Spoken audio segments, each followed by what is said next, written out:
because it was the practice of the wives of the Prophet ﷺ that they covered their face and their hands, and it was the practice of the wives of the Sahabas to cover themselves completely according to authentic hadith. So the wives of the Prophet ﷺ, they covered their faces and they covered their hands. So this is the niqab. There is evidence of this, and there's reasons why women do this. The above point has been a topic of debate amongst the scholars, both past and present, and will be dealt with, inshallah, at the end of the essay. Inshallah, I'm going to read one more requirement, the second requirement. We're going to go to the hijab and we'll end. The second requirement, the thickness of the garment. So the garment must be thick for the woman. It can't be sheer, see-through, and stuff like that. The garment should be thick and opaque, so not to display the skin color and form of the body beneath it. So you cannot be able to see the skin color, see-through, nor able to see the shape of the woman. If you can see lip, you can see them hips, you can see panty lines, stuff like that, it's haram. The clothing and the material should be thick enough that you cannot see these things. Delicate or transparent clothing does not constitute a proper covering. The Sahaba were very stern on this and regarded scanty clothing in public as an indicator of a woman's lack of belief. So the way that the woman covered or did not cover, or the looseness of her clothes, or the thickness of her clothes, as the Sahaba said, it was a determining factor of her iman. Al-Qurtubi reports a narration from Aisha anha that some women from Banu Tamim came to see her wearing transparent clothing. You can see through it. Aisha said to them, if you are believing women, these are not the clothes of believing women. He also reports that a bride came to see her wearing a sheer, transparent khimar, even the hijab that's transparent, to see through it. Whereupon Aisha anha said, a woman who wears such clothing does not believe in Surah Al-Nur. So she was given an explanation of Surah Al-Nur with regards to the covering and how it should be applied. Even the hijab should not be see-through. It should be thick. Moreover, the following hadith makes this point graphically clear. The Prophet ﷺ said, there will be in the last of my ummah, nation of believers, scantily dressed women, the hair on the top of their heads like camel's humps. And this is something that the women, they wrap it and look like the camel humps. Yes. The Prophet ﷺ said, curse them, meaning the la'ana, or curse them, for verily they are cursed. The hair like a camel hump, it comes like a bun. He said this is a sign of the scantily wear, like some women, they wear the hijab and they just wear the bun, all this shows.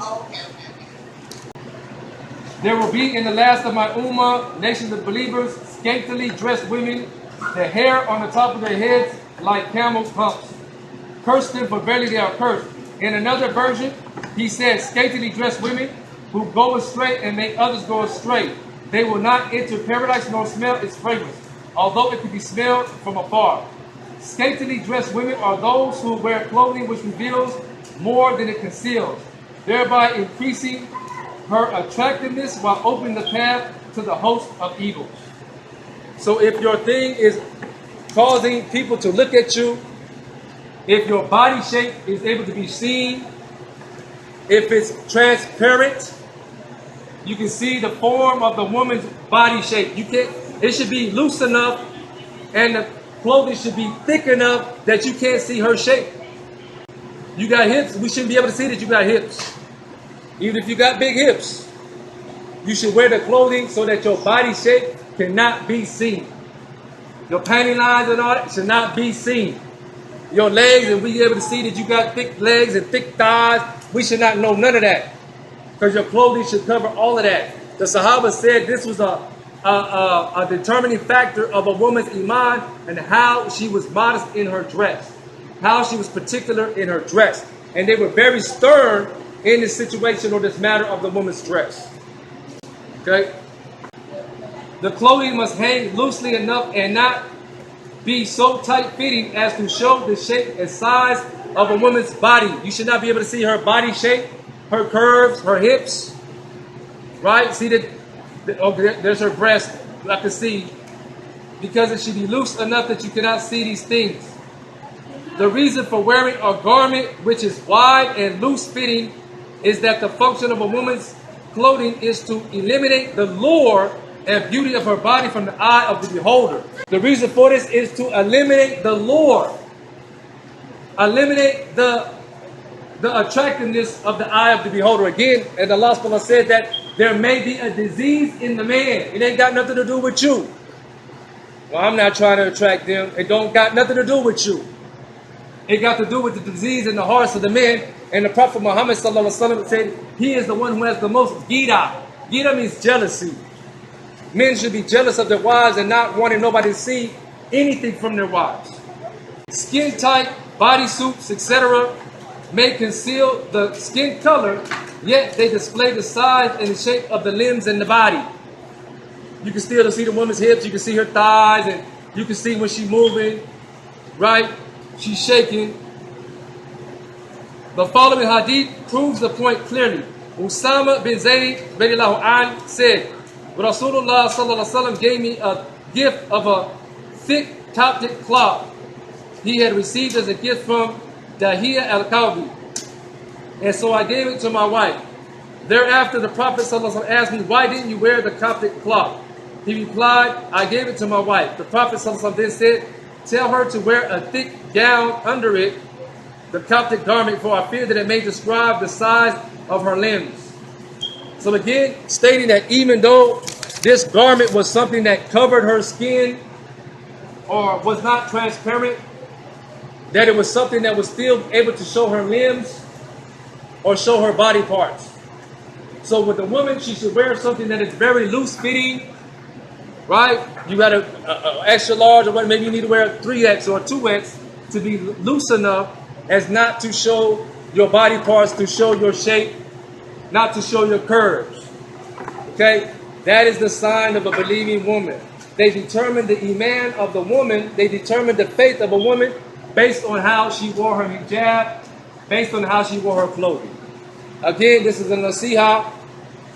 And again, just like with the brothers, we striving to be the best in whatever it is that we need to do. As brothers, they're trying to get it right and get it tight. Okay? Whether it's the foot to foot, shoulder to shoulder, wanting for your brother what you want for yourself. Now we have certain things that women are specifically challenged with and tested with that can determine their paradise. As the Prophet ﷺ said, the woman who does not do these things, or she goes around with these types, she won't even smell paradise, even though it can be smelled afar. This is a warning.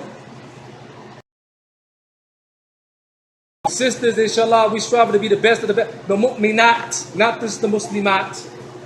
We're not just striving to be Muslim women, but inshallah, the intent is that the women are striving to be among the mu'minat, the believing women, the muhsinat, those who are the foremost in the deen, right? And if you want to be the foremost in the deen, we have the example of the wives of the Prophet, sallallahu alaihi wasallam, and the wives of the Sahabas, radiallahu anhum ajma'in. How they wore their hijab, how they wore their niqabs, if we want to be the best of the best. And Allah subhanahu wa ta'ala said, the best of those, وَالَّذِينَ تَبَعُوهُمْ بِإِحْسَانٍ. And those who follow them, the best of the Muhajirin and the Ansar, the Sahabas, and those who follow them in their actions. This means for the men, as well as the women. Those who follow the actions of the Sahabas among the women, these are the best of the best in the sight of Allah subhanahu wa ta'ala. Inshallah, have our Muslim sisters striving to be the best of the best. You have the example of being trendsetters, of wearing proper attire, right? Whether it's regards to the separating of men and women, whether it's regards to the lowering of the gaze of the men and the women, not just the men, right? We're told men lower your gaze. Okay, women got to lower their gaze too. Okay? There ain't no mix of the men and women, ain't no looking in nobody's face and talking, hey, how you doing? Yeah, all right. Smiling in each other's faces. As Allah subhanahu wa ta'ala said, and talk behind the hijab. Allah subhanahu wa ta'ala said, and tell the women to talk behind the hijab, meaning the modesty. And he said, and when the women talk, she should be firm. To the point. No, bye. Okay, he said, because there may be a disease in that person's heart. The women should not make their voices seductive when they're talking. Okay? So inshallah, on that note, we'll close out. Inshallah, any questions? We'll close out. أعوذ بالله من الشيطان الرجيم بسم الله الرحمن الرحيم والعصر إن الإنسان لفي خسر إلا الذين آمنوا وعملوا الصالحات وتواصوا بالحق وتواصوا بالصبر سبحانك اللهم وبحمدك وأشهد أن لا إله إلا أنت أستغفرك وأتوب إليك آمين.